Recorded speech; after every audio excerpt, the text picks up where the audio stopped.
Right, here we go.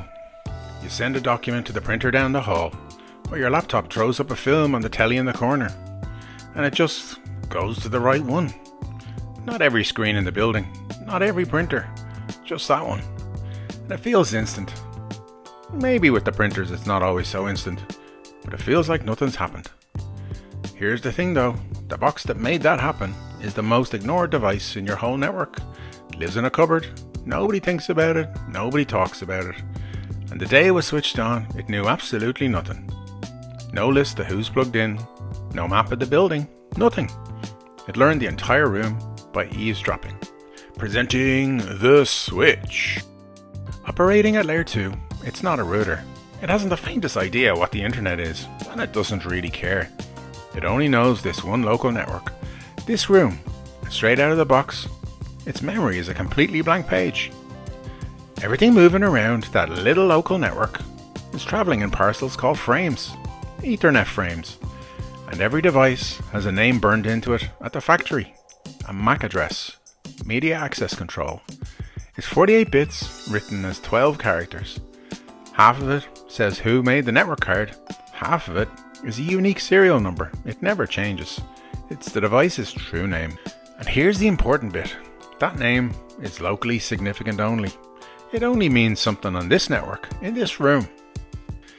Now, the old way of doing this was a gadget called a hub, and a hub was gloriously stupid.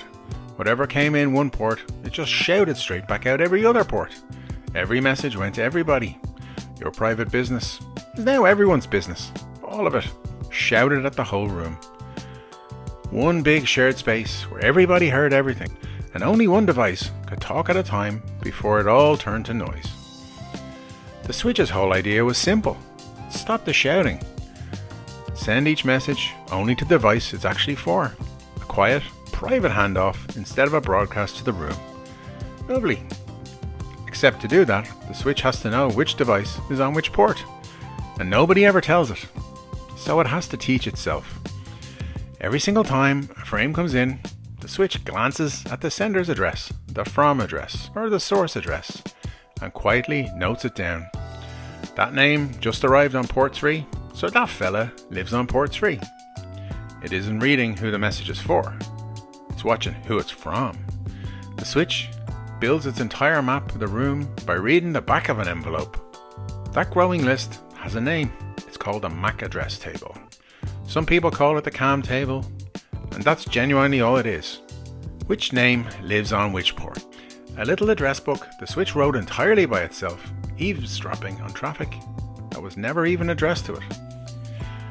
Once it's learning, the switch does one of these three things with every frame that arrives.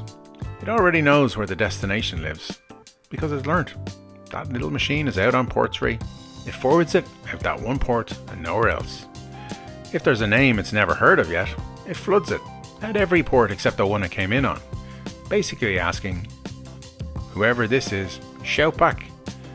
And the second it hears the reply, it learns the answer, and it puts the little source address into its table. And it never has to flood for that one again. And the third thing, if the destination is out the same port as the frame it came in on, the switch just drops it, filters it. No sense posting a letter back through the door it arrived at.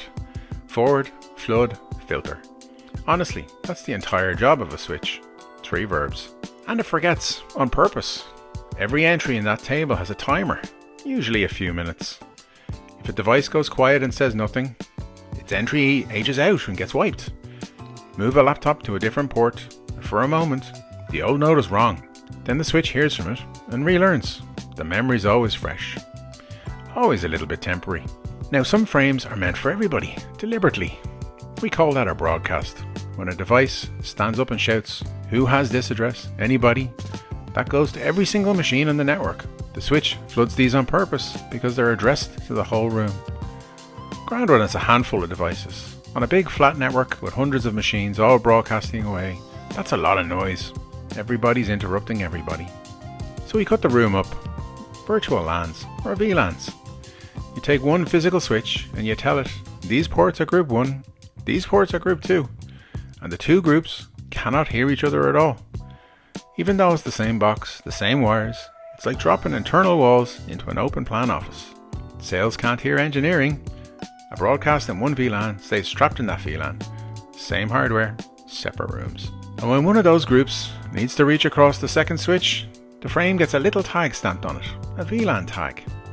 That standard is called 802.1q. It's just a number in the frame saying I belong to group 20. The single link, or a bundle of links, that carries all the tag groups between switches is called a trunk. And the plain simple ports that just hand off to one ordinary device, one VLAN, no tag, those are access ports, tagged on the trunk, plain on the way out to you.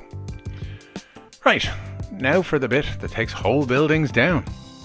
Here's a question. What happens if you plug two switches together with two cables instead of one? Or a bored intern takes a single cable and plugs one end into the wall port and the other end straight into the wall port next to it. You've just made a loop, a circle with no way out. And here's the killer. Remember, a broadcast gets flooded out every port, so it goes around the loop and it comes back in. And the switch, doing its job, floods it all again and it comes back again. Out on the internet, every packet carries a thing called a time to live. A little countdown that kills it off when it wanders too long. A frame on the local network has no such thing. No countdown, nothing to stop it. Nothing.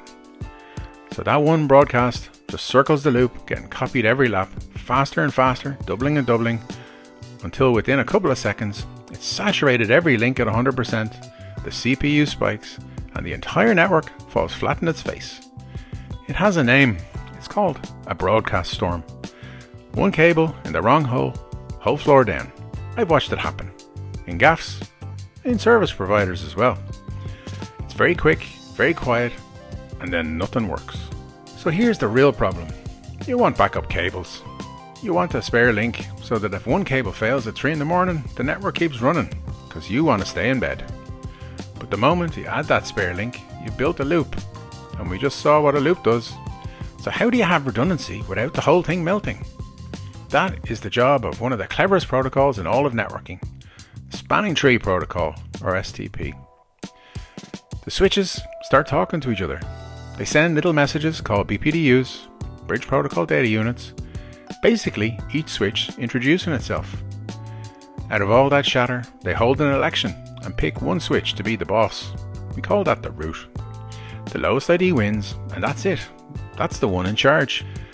Then every other switch quietly works out its single best path back to the root. And any link that would complete a loop, it deliberately switches off, blocks it, puts it to sleep. And here's the elegant part. That block cable isn't gone. It's sitting there wide awake, watching, on standby. The very moment a working link dies, someone kicks a cable out, or a switch falls over, Spanning Tree notices in a heartbeat, runs a quick election, and switches the backup link straight back on.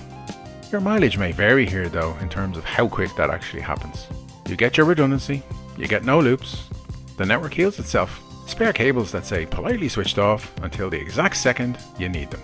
Now, the original Spanning Tree was a bit slow off the mark. It could take the best part of a minute to recover a link, which, when nothing works, feels like a geological age.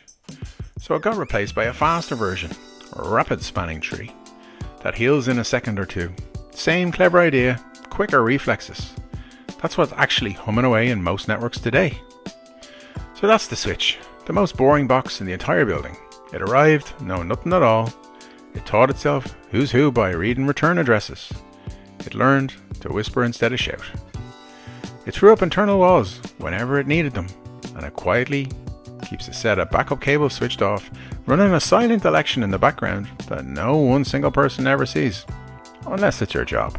Millions of decisions every second, under the floor, in a cupboard, and nobody in that building has ever thought about it. DNS found your address. TCP carried the data carefully. BGP found the way across the whole planet, network to network, and then when it finally arrived at your local network, the switch walks it the last few meters to the right machine on the wire, the unglamorous last hop that nobody claps for. Held together by a box that taught itself the whole building by just listening. And somehow, that's your network. Next time something quietly appears on the right screen, know there's a box in the cupboard that taught itself the entire building by eavesdropping. And it's been doing it without a word of thanks for years. Anyway, that's me. Subscribe if you want the next one, or don't. I'm not your ma. Mind yourselves.